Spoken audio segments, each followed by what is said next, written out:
Star news পলিটিক্সের আজকের আয়োজনে আমাদের সঙ্গে রয়েছেন বৈষম্য বিরোধী ছাত্র আন্দোলনের অন্যতম সমন্বয়ক এবং বর্তমানে গণতান্ত্রিক ছাত্র সংসদের আহ্বায়ক আবু বাকের মজুমদার। আপনাকে স্বাগত জানাচ্ছি। শুরুতেই আসছি ডাকসু নির্বাচন। আপনারা আপনাদের আত্মপ্রকাশের শুরুতেই ডাকসু নির্বাচন নিয়ে বেশ জোরালো একটি দাবি জানিয়েছিলেন। তো অবশেষে কর্তৃপক্ষ কিন্তু সেই নির্বাচনের দিকে আগাচ্ছে। তো সব মিলে আসলে আপনাদের প্রস্তুতি কেমন? ডাকসু বাংলাদেশ ইতিহাসে এমন একটি অনন্য প্রতিষ্ঠান, যে প্রতিষ্ঠান বাংলাদেশের বেশ কয়েকটি রাজনৈতিক পরিক্রমার পরিবর্তন ঘটানোর জন্য মূল মঞ্চ হিসেবে কাজ করেছিল। তো বিশেষ করে জুলাই অভ্যুত্থান পরবর্তী সময়ে বর্তমানে ঢাকা বিশ্ববিদ্যালয়ে এমন একটি পরিবেশ বিরাজমান যে সকল ছাত্র সংগঠন তাদের নিজ নিজ যেসব কার্যক্রম সেগুলো খুব সুন্দরভাবে পরিচালনা করতে পারছেন, এবং তাদের মধ্যে এক ধরনের ইতিবাচক রাজনৈতিক প্রতিযোগিতা কিন্তু চলমান আছে। আর একই সাথে ক্যাম্পাসের যারা রাজনীতির বাইরে যারা ছাত্র, সবাই কোনো রাজনৈতিকভাবে কানেক্টেড, বাট আমি যদি রাজনৈতিকভাবে অ্যাক্টিভ বলি, সেটা সর্বোচ্চ 4 থেকে 5,000 বা তাদের সাথে রাজনীতির সাথে কানেক্টেড ক্লোজলি। আর বাকি আরও প্রায় 35,000 স্টুডেন্ট, তারা কিন্তু সরাসরি বা কোনোভাবে পলিটিক্সের সাথে কানেক্টেড না। ওই সংখ্যাটা এখন খুব বেশি এম্পাওয়ার্ড ক্যাম্পাসে। তো ক্যাম্পাসে এর এম্পাওয়ার্ড হওয়ার ফলে যেটা হয়েছে যে রাজনৈতিক শক্তিগুলোর আসলে কোনো ধরনের অস্থিতিশীল পরিস্থিতি বলি বা একক আধিপত্য বলি এটা বিস্তার করার সুযোগ নেই।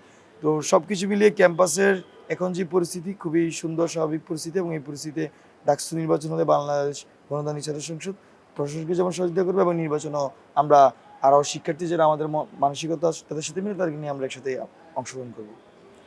কিন্তু এই যে যে সময়টায় আসলে এই ডাকসু নির্বাচনের কথা বলা হলো, আমরা দেখেছি ছাত্র ইউনিয়ন সেটির সভাপতি যিনি মেঘমল্লার বসু, তিনি বলেছেন যে আসলে এই সময়টিতে আসলে নির্বাচন সুষ্ঠু হবে না।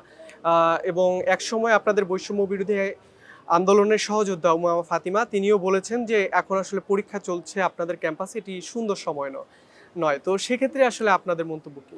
এমন কোনো দিন আমার মনে হয় যে থাকে না কোনো ডিপার্টমেন্টে পরীক্ষা থাকে। তো পরীক্ষা সংক্রান্ত যে যুক্তি, এটা আসলে আমার কাছে মনে হচ্ছে খুবই দুর্বল যুক্তি। কারণ যারা ঢাকা বিশ্ববিদ্যালয়ে পড়েছেন, সাবেকরা আছেন বা বর্তমানে পড়ছেন, আপনারা জানবেন যে কোথাও একসাথে সব ডিপার্টমেন্টে পরীক্ষা হয় না। এটা স্কুল কলেজ না। তো ঢাকা বিশ্ববিদ্যালয় স্কুল কলেজের মতো উপস্থাপন করা আসলে একটু হাস্যকরই আমার কাছে মনে হয়েছে।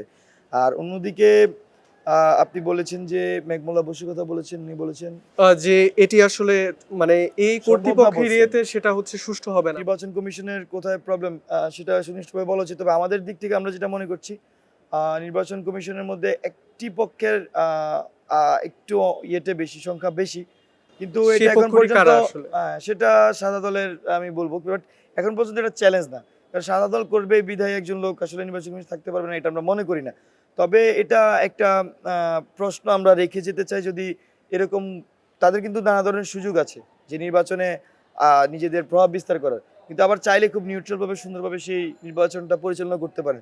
তো সেটা আসলে নির্বাচন না হওয়ার আগ পর্যন্ত সেটা আসলে এইভাবে বলা যাচ্ছে না বলে আমি মনে বড় করছি। যে রাজনৈতিক দলের দুটি সংগঠন শিবির এবং ছাত্রদল, এরা কিভাবে নিচ্ছে আসলে এই যে এই সময়টা, এবং তারা যে ডাকসু, তাদের তো আসলে এই যে জাতীয় নির্বাচন কেন্দ্রিক বিএনপির একটি অবস্থান ছিল আগে থেকে, তারা জাতীয় নির্বাচনের দিকে বেশি জোর দিচ্ছে। এখন ডাকসু নির্বাচন আসলে যেটি কিনা কিনা আপনারা সবার আগে বেশি জোরালো ভূমিকা করছেন, এখন সেক্ষেত্রে ছাত্রদল কি বলছে আসলে আপনাদের সঙ্গে, তাদের কি আলোচনা? আচ্ছা, শুরুতে একটি বিষয় হচ্ছে যে কোন ছাত্র সংগঠন কি বলছে এর উপর নির্ভর করে ইলেকশন পিছিয়ে দেওয়া, থামিয়ে দেওয়া বা এগিয়ে দেওয়ার আসলে কোনো সুযোগ নেই। বিশ্ববিদ্যালয়ের শিক্ষার্থীরা কিন্তু তাদের মতামত মনে হয় জানুয়ারি দিয়ে একটা আমাদের বিশ্ববিদ্যালয় কর্তৃপক্ষের একটা মতামত নেওয়া হয়েছে, সেখানে তারা জানিয়ে দিয়েছে প্রায় 96% শিক্ষার্থী, যারা রেগুলার শিক্ষার্থী, নিয়মিত শিক্ষার্থী, তারা কিন্তু মানে ওই মুহূর্তেই ডাকসুর পরিবেশ আছে বলে মনে করেছে, এবং তারা ডাকসু চায়। তো সেই ক্ষেত্রে কে বা কারা আসলে ডাকসু চায় না বা তাদের কোনো ভিন্ন উদ্দেশ্য আছে কিনা, সেটা খুব বেশি এখানে গ্রহণযোগ্য না। আর যদি সংগঠন আকারে বলি, সেখানে আমরা আছি, বাংলাদেশ গণতান্ত্রিক ছাত্র সংসদ, বাংলাদেশ জাতীয়তাবাদী ছাত্রদল আছে, তারপরে জাতীয় আপনার ছাত্র শিবির আছে, এছাড়া বামপন্থী ছাত্র সংগঠনগুলো আছে, ছাত্র ইউনিয়ন আছে, তো আরও ইসলামপন্থী অনেকগুলো ছাত্র সংগঠন আছে। তো সেখানে এখন পর্যন্ত অফিসিয়ালি কোনো ছাত্র সংগঠনকে আমি বলতে শুনি তারা ডাকসু চায় না। যারা ক্যাম্পাসের ছাত্রাবাজি করে কিন্তু এদের কোনো ছাত্রত্ব নাই, এই অংশটা সবচেয়ে বেশি ষড়যন্ত্রের সাথে লিপ্ত বলে আমরা মনে করছি। তার কারণটা হচ্ছে বিভিন্ন সময় এই বয়ানটাকে আমরা দেখেছি ক্যাম্পাসে হাজির করার ট্রাই করা হয়েছে, এবং এই বয়ানটা হাজির করছে যাদের ছাত্রত্ব নাই তারা, মানে ডাকসুতে যাদের ভোট না পাওয়ার ভয় আছে, সেই লোকগুলোকে আমরা বিভিন্ন সময় দেখেছি যে ডাকসুকে কিভাবে বিলম্বিত করা যায় সেই ধরনের ন্যারেটিভ উৎপাদন করতে। তো এটা খুবই স্পষ্ট আসলে। আপনারা তো আমরা দেখেছি যে গত আওয়ামী লীগ সরকার আমলে আসলে ছাত্র নীতিটা ক্যাম্পাসে যে এই পর্যায়ে গিয়েছিল, তো সেই রাজনীতির বিরুদ্ধে ছিলেন আপনারা, তবু আসলে আপনারা একটি ছাত্র সংগঠন গঠন করলেন। তো সেটি আসলে কেন, সেটা কিন্তু অনেকেরই প্রশ্ন। না, এটা তো মানে সেন্স মেক করা উচিত যে আমি বাকের আবু বকর মজুমদার, আমি আগে গণতান্ত্রিক ছাত্র শক্তির ঢাকা বিশ্ববিদ্যালয়ের সদস্য সচিব ছিলাম এবং অভ্যুত্থান পূর্ববর্তী সময়ে এখানে আমরা ছাত্রলীগের বিরুদ্ধে আমাদের দীর্ঘদিন স্ট্রাগল আছে। তো আমি তো একটা ছাত্র সংগঠন করেই আমরা গণ অভ্যুত্থানে আমাদের যেইটুকুই কন্ট্রিবিউশন আছে সেটা আমরা প্লে করেছি এবং আমার রাজনৈতিক শিক্ষা আমার সেই ছাত্র সংগঠনের যাত্রা থেকে বা যাত্রার আগ থেকেই আমার সেই রাজনৈতিক শিক্ষা। তো আমার রাজনৈতিক শিক্ষা তো ছাত্রলীগের রাজনৈতিক শিক্ষা না। ছাত্রলীগ একটা নিষিদ্ধ সংগঠন বর্তমানে, বাট সে যে সন্ত্রাসী সংগঠন হিসেবে দীর্ঘদিন অ্যাক্টিভিজম করেছে সেই সন্ত্রাসী ছাত্র রাজনীতির বিরুদ্ধে মূলত শিক্ষার্থীরা। কিন্তু ইতিবাচক যে ছাত্র রাজনীতি ছাত্রদের হয়ে কাজ করবে সেই ছাত্র রাজনীতির আমার মনে হয় না কোনোভাবে সেটাকে প্রশ্নবিদ্ধ করার সুযোগ আছে। একটি বিষয়ে অনেকেই বলে থাকেন যে যে নিষিদ্ধ ছাত্র সংগঠন যে ছাত্রলীগ, তাদের অনেককে দিয়েই হচ্ছে আপনারা আপনাদের শক্তি বাড়ানোর চেষ্টা করছেন, এরকম একটি অভিযোগ সামাজিক মাধ্যমে দেখা যায়। অনেক রাজনীতিক দলগুলো তুলে সেই বিষয়টা আসলে আচ্ছা, এই ধরনের অভিযোগ আমার এখন পর্যন্ত কোনো লেজিটিমেট কারো থেকে আমি পাই নাই। যদি আপনি মনে করেন যে ছাত্রলীগের এই যারা আসলেই এখন নিষিদ্ধ ছাত্রলীগের ওই মতাদর্শে বিশ্বাস করে, তারা এই ধরনের ফেক পেজ ফেক আইডি দিয়ে এগুলো ছড়ায় বা রাজনৈতিক প্রতিহিংসার জায়গা থেকে কেউ যদি এগুলো ছড়ায় সেটা ভিন্ন আলাপ। কিন্তু মেইন স্ট্রিম পলিটিক্সটা এখানে কি, ক্যাম্পাসে ছাত্রলীগ দ্বারা নির্যাতিত হয়েছে অসংখ্য শিক্ষার্থী। কিন্তু অনেক ধরেন একটা উত্তরবঙ্গের ছেলে আমার খুবই ক্লোজ জুনিয়র, ও ভাই ঢাকায় আসছো, ঢাকার কোনো আত্মীয় স্বজন নেই, সে হলে থাকতেই হবে। এখন ওই ছেলেকে দিয়ে ছাত্রলীগ প্রোগ্রাম করাইছে, ছাত্রলীগ তাকে মিছিল নিয়ে গেছে জোর করে, তাকে দিয়ে গণরুম করেছে, গেস্ট রুম করেছে, সে তো ছাত্রলীগ দ্বারা ভিকটিম। এখন ওই ছেলে যখন 15 জুলাই আমরা কালেক্টিভভাবে আমরা সাহস সঞ্চার করছি, 15 জুলাই সে গিয়ে সবার আগে ওই ছাত্রলীগ সন্ত্রাসীদের কিন্তু রুম ভাঙছে। সেই ছাত্রলীগ গিয়ে ক্যাম্পাস থেকে বিতাড়িত করার জন্য সবচেয়ে বড় ভূমিকা ছিল তাদের। এখন আপনি যদি তাদেরকেও ছাত্রলীগ ট্যাগিং করেন তাহলে কিন্তু সমস্যা। ওই ছাত্রলীগের সাথে যারা আগে বিপদে পড়ে অপারেশন শিকারে ছাত্রলীগ করেছে তাদেরকে মিলিয়ে ফেলাটা আমার কাছে মনে হয় যে মানে জুলাই অভ্যুত্থান পরবর্তী সময় এটা দুঃখজনক। আপনাদের কর্মসূচিগুলো এখন কিরকম? আমাদের অবশ্যই ক্যাম্পাসে, আমি তো বললাম আমাদের যেটা সামর্থ্য আমরা রেগুলার সেটা করে যাই। আমাদের ঢাকা বিশ্ববিদ্যালয়ে ইউনিট, আমাদের আহ্বায়ক কমিটি হয়েছে, তারা নিয়মিত প্রোগ্রাম করে যাচ্ছে। ডাকসুর ব্যাপারে আমাদের ডাকসু যাতে হয় সেজন্য অসংখ্য মিটিং প্রোগ্রাম আমরা করেছি, আমরা প্রেস রিলিজ দিয়েছি, আমরা সারা দেশের সকল ছাত্র সংসদের জন্য আমরা কথা বলে যাচ্ছি নিয়মিত। ক্যাম্পাসে আমাদের ছাত্র সংসদ ফ্রিকুয়েন্টলি ইভেন্ট করে যাচ্ছে। এখন যেটা ক্রাইসিসটা যেটা যে আমাদের তো ইস্টাবলিশমেন্ট নাই। ধরুন যে ছাত্রদল তাদের দীর্ঘ সময়ের হিস্ট্রি আছে, লিগেসি আছে, ইস্টাবলিশমেন্ট আছে। ছাত্র শিবির ওদের দীর্ঘ সময় হিস্ট্রি আছে, লিগেসি, ইস্টাবলিশমেন্ট আছে। বামপন্থী ছাত্র সংগঠনগুলোরও সেম জিনিসটা আছে। কিন্তু আমাদের হিস্ট্রিক্যালি বলে যে সংগঠন আকারে আমার হিস্ট্রি কিন্তু ছোট এবং ইস্টাবলিশমেন্ট আকারে আমাদের ওই অর্থ ইস্টাবলিশমেন্ট নাই। তো সব কিছু মিলে এখানে যে কোনো জিনিসের একটা জিনিস আমার আইডিয়া ঠিক আছে, বাট জিনিসটাকে পোর্ট্রেট করতে গেলে আমাকে কিন্তু এখানে অনেক দিন ব্যাক পেতে হয়।